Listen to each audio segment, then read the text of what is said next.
Hey guys, my name is Amy and I work at the Western Branch of the St. Joseph County Public Library.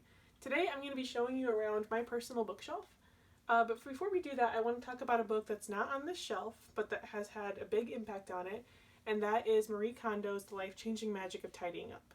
So if you're not familiar with the Marie Kondo method, it's where you kind of really hold on to your items, you think about them a lot, and if they don't spark joy for you, you don't have them anymore. Part 2 of Marie Kondo's method is to go through your books. So I did this, and as a librarian it was very difficult.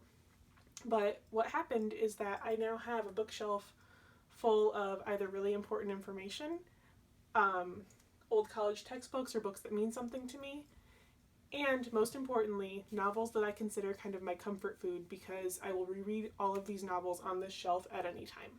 So I'm going to share 3 books with you today, and all of them are young adult. They're important to me because they were books that I read as a young adult and still enjoy today. The first is The Scorpio Races by Maggie Stiefvater.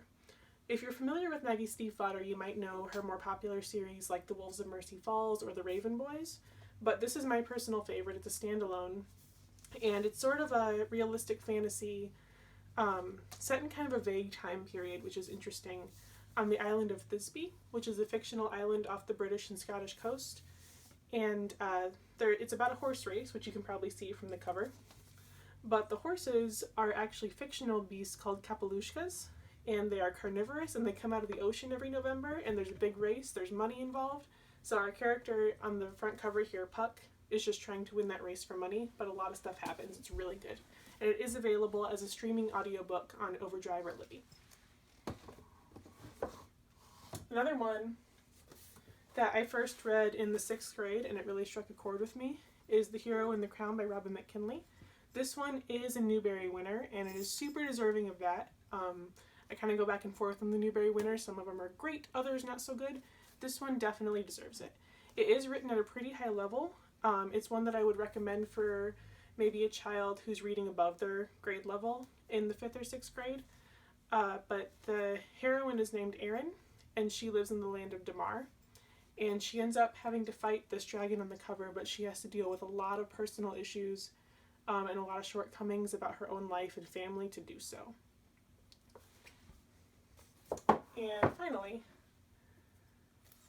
this book is the first one in a series. It's a historical fiction novel called Bloody Jack by L.A. Meyer. And the heroine is named Jackie. It kind of plays on a common trope in fiction about a girl pretending to be a boy to do something. And in this case, it's enlisting on a Royal Navy ship in the early 1800s.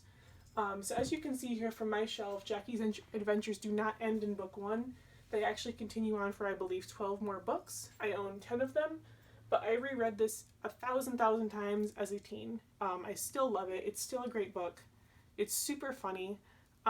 One thing I really like about the first one in particular is that Jackie grows up as an orphan, so her writing and the way she speaks in the book is reflective of that. And he writes in a sort of as how she would speak, and as she gets more educated and she grows throughout the stories, her voice changes and becomes more refined and more educated with her. So just some other stuff on the shelf. I definitely have the Harry Potter novels. I'm a big Harry Potter fan. I have all of the Outlander novels, which are great to reread, and a great show that's happening right now too.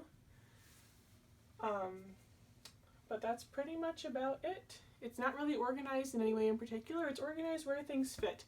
That kind of stresses me out a little bit. I used to have it alphabetized, but that just didn't work. I also have some coloring books and some stuff to color. I have some knitting supplies, so this is kind of an all-around hobby bookshelf for me. But thanks for watching, and I hope you read some of the recommendations I have for you.